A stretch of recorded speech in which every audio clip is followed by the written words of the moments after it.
Oi, vai tudo bem com você? Dizem que em quase todas as organizações, 20% de pessoas fazem praticamente 80% das tarefas. Se isso é verdade também na igreja, como mobilizar os membros através dos seus dons, paixões e talentos para alcançar os grupos sociais e segmentos na cidade? Como organizar ministérios para evangelizar as grandes cidades? Então venha comigo no Missão Urbana.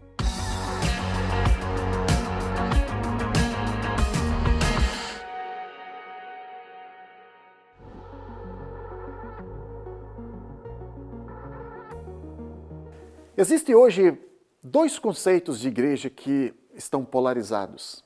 Um são igrejas atracionárias, ou seja, igrejas que usam uma estratégia centrípeta de ação, que usam as suas atividades para atrair pessoas para um centro, para um prédio, para um edifício. E existem também as igrejas missionais ou igrejas missionárias. Essas igrejas usam uma estratégia mais centrífuga. Ou seja, elas partem do centro, com seus programas e atividades para alcançar pessoas que estão nas extremidades. As igrejas atracionárias são aquelas igrejas que alcançam pessoas mais receptivas, pessoas mais abertas ao Evangelho. E essas igrejas usam praticamente três tipos de atividades. Em primeiro lugar, elas promovem eventos, elas esperam que as pessoas, os visitantes, venham a esses eventos e, finalmente, elas incentivam esses visitantes a permanecer na igreja. Essa é a igreja atracionária. E outra maneira de explicar isso é dizer que estas igrejas usam portas da frente. Ou seja, elas usam atividades que acontecem dentro das quatro paredes da igreja para atrair pessoas que são receptivas à mensagem ou receptivas à igreja. E isso, ela pode usar isso, quem sabe, através da amizade. Aliás, cerca de 80% de pessoas vêm à igreja por influência de um amigo ou um evento especial que é promovido, realizado dentro da igreja, como séries de colheita, grupos musicais, Semana Santa, Dia do Amigo, ou quem sabe uma visita ocasional de pessoas que estão vivenciando um momento de transição, um momento de crise em sua vida, e elas buscam a igreja para ter respostas, para ter solução para essas dificuldades. Por outro lado, nós temos também a igreja que não é unicamente atracional, mas ela é uma igreja mais missional, uma igreja missionária. Igrejas que têm uma estratégia não centrípeta, mas uma igreja centrífuga.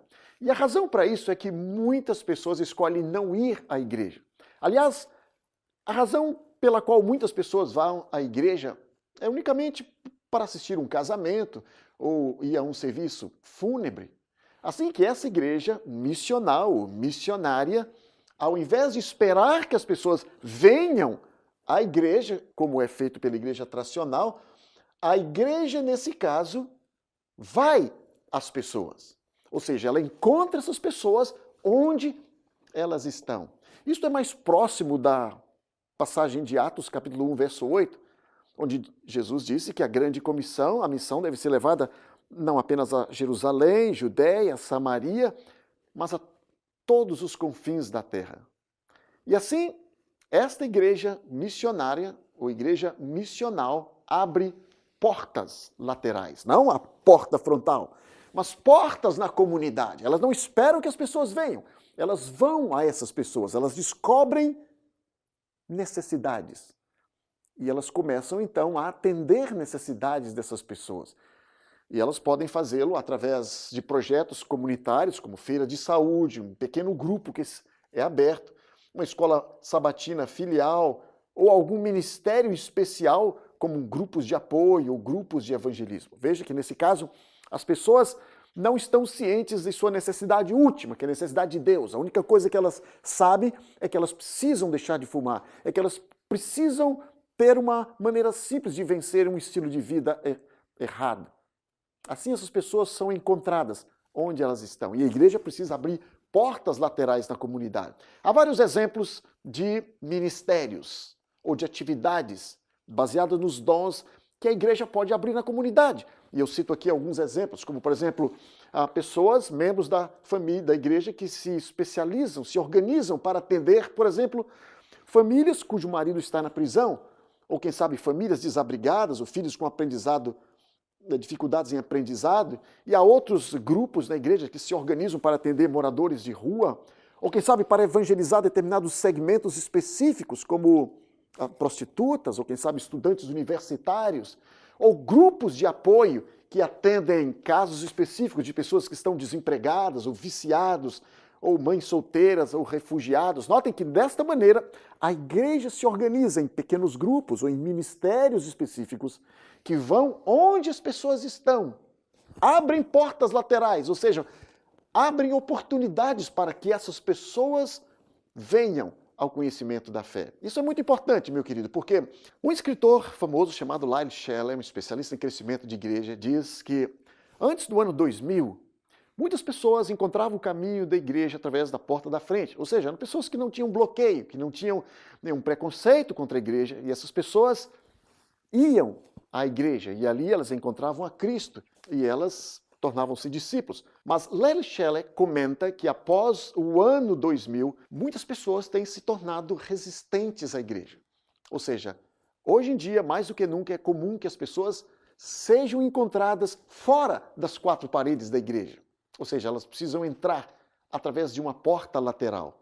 E agora eu quero mostrar para você porque a igreja precisa criar mais oportunidades de trabalho que acontecem fora das quatro paredes da igreja.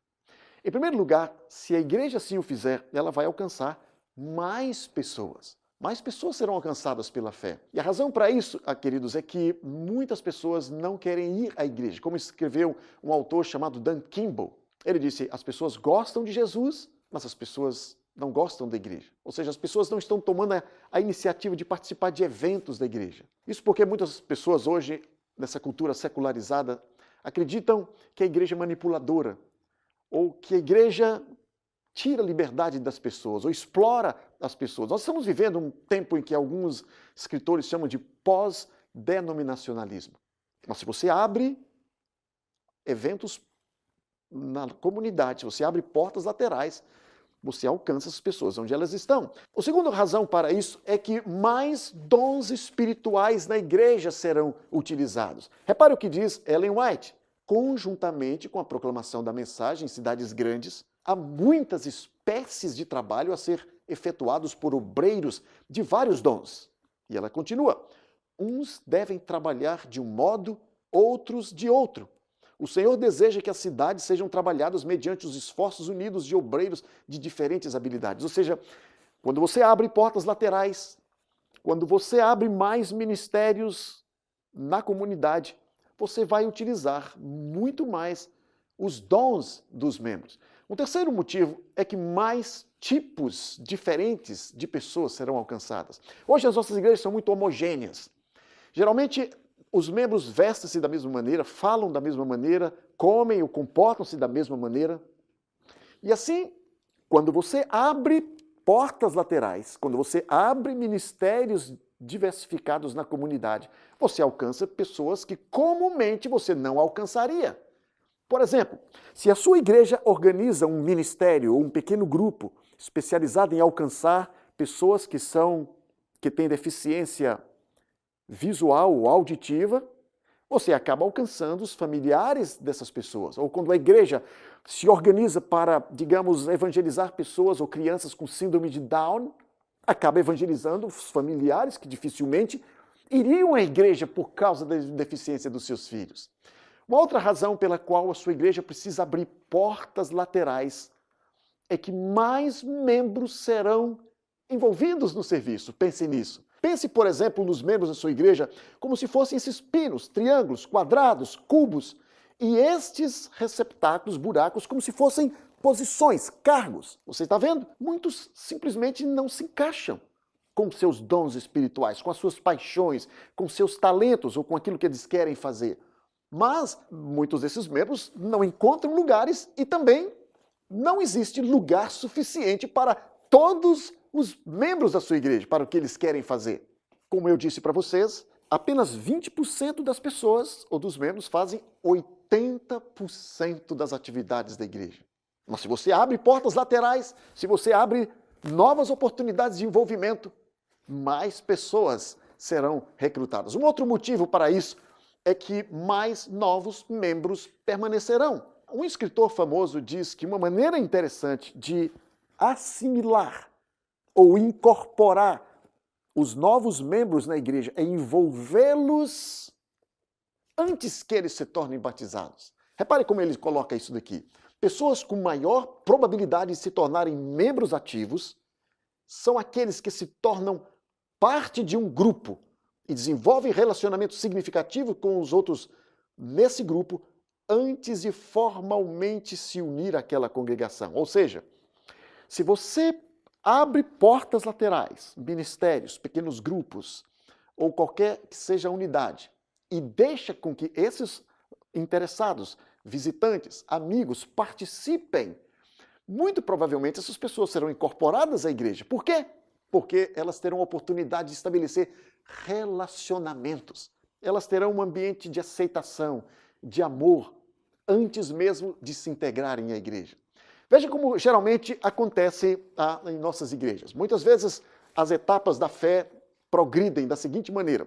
Hoje, muitas vezes, nós esperamos que primeiro a pessoa creia, receba estudo bíblico, para depois pertencer, participar nos eventos da igreja e, eventualmente, essa pessoa se desenvolver e se tornar um discípulo. Mas, por muitas razões, isso não está funcionando bem na nossa igreja. Nós não podemos esperar que as pessoas creiam para que participem dos nossos eventos. Quem sabe se, ao invés de crer, nós levássemos essas pessoas a pertencer primeiro. Como, por exemplo, acontece no Clube de Desbravadores, onde as crianças se envolvem, onde elas participam e, eventualmente, muitas acabam crendo. Mas notem que elas foram assimiladas antes de crer. E isso faz com que elas estejam mais estáveis na igreja. E, eventualmente, essas pessoas acabam pertencendo à igreja. Por isso é tão importante abrir portas laterais, ministérios, pequenos grupos e deixar que essas pessoas entrem na igreja através da participação primeiro. E, finalmente, um outro argumento é que quanto maior o número de unidades, de atividades na igreja, maior será o crescimento experimentado por esta igreja. Há uma correlação muito grande entre o número de unidades e o crescimento de igreja. Por exemplo, uma igreja que tem pequenos grupos vai crescer mais do que uma igreja que não tem nenhum. Uma igreja que tem 10 classes de unidades de escola sabatina vai experimentar mais crescimento do que uma igreja onde se passa lição em geral. Ou uma igreja que tem coral, ou uma igreja que tem clube de desbravadores, ou uma igreja que tem ministérios, ela vai experimentar mais crescimento do que uma igreja que não tem nenhuma porta lateral.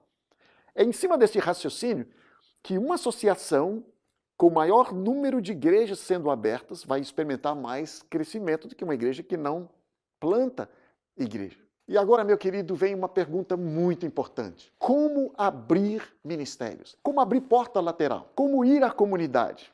Eu não vou gastar muito tempo a respeito disso, mas você entra no site e você vai encontrar ali um detalhamento de todos esses passos. Em primeiro lugar, pregue, crie uma cultura de ministérios ou de pequenos grupos na sua igreja, forme uma equipe, pesquise o que outros ministérios estão fazendo na comunidade, descreva o público-alvo, determine a estratégia e, finalmente, divulgue o ministério e comece a trabalhar. E eu concluo essa minha apresentação com uma história verídica descrita por um autor chamado Russell Campbell, em seu livro chamado Acres of Diamond. Nesse livro, esse autor descreve um determinado fazendeiro que morava nas montanhas da Índia. E esse fazendeiro era próspero. Ele tinha pomares, ele tinha muito gado, ele tinha áreas de plantação, ele era rico, satisfeito, feliz. Mas um dia chegou à sua fazenda um forasteiro, um estrangeiro. E ao chegar ali à sua fazenda, esse forasteiro começou a falar de pequenas pedras brilhantes, de pequenas pedras que tinham a capacidade de aprisionar os feixes de luz. Ele estava se referindo aos diamantes. E ele falou do poder que essas pessoas que descobrissem essas minas de diamante teriam de comprar qualquer coisa que eles sonhassem. Então você pode imaginar que naquela noite aquele fazendeiro foi para a cama, não mais como uma pessoa rica, mas ele foi para a cama como insatisfeito, infeliz, porque ele queria ter esses diamantes, ele queria encontrar estas pequenas pedras que poderiam dar a ele a capacidade de comprar ou de realizar os seus sonhos. E então, logo pela manhã, quando ele acordou muito cedo, ele foi atrás do forasteiro e perguntou-lhe: amigo, antes que você se vá, diga-me, onde eu posso encontrar essas pedras? Que relevo, que geografia? Onde estão essas pedras? E então, esse forasteiro falou de terras altas, onde havia muitos cascalhos, água límpida. E esse fazendeiro, então, vendeu tudo. Vendeu as suas terras, deixou a família com os seus parentes, e ele saiu em busca dessas minas de diamantes. Ele atravessou vales, cruzou desertos, atravessou florestas, acabou com a sua saúde, ficou com as roupas em frangalhos, em farrapos, e finalmente sem saúde, sem família, sem nada, doente, infeliz, vendo a loucura que ele havia realizado, este homem deu fim na sua vida. E agora? Lembra daquele homem que comprou as terras na mão daquele fazendeiro? Pois bem, um dia ele estava passeando embaixo, num regato, quando ele viu um estranho flash de luz que o ofuscou por alguns minutos. Ele abaixou, pegou aquela pedra e levou para casa, não sabendo do valor da descoberta, colocou aquela pedra como algo para segurar a porta. E então aquele forasteiro que havia vindo na primeira vez, ele perguntou-lhe: onde você encontrou esse diamante? Ele disse: que diamante? Esse? Ele disse: não é um diamante. Sim, isso é um diamante. Onde você encontrou? Queridos, esta é a história da mina real de Golconda. Que coisa! Aquele fazendeiro, por toda a sua vida, estava por cima de uma verdadeira mina de riquezas. Ele vendeu tudo, se desfez de tudo em busca de alguma coisa incerta que estava distante. Esta mina de Golconda foi responsável, por exemplo, pela descoberta de alguns dos diamantes que hoje estão na coroa da rainha da Inglaterra. E essa história ilustra um ponto muito importante. Você como líder, você como pastor, você que está em sua igreja, provavelmente sob a superfície de uma verdadeira mina, uma mina de talentos, uma mina de oportunidades. Agora, se você tiver os olhos bem treinados, se você olhar atentamente no olhar dos membros da sua igreja, você vai perceber um brilho estranho, um brilho das paixões, dos talentos, dos dons específicos que essas pessoas têm.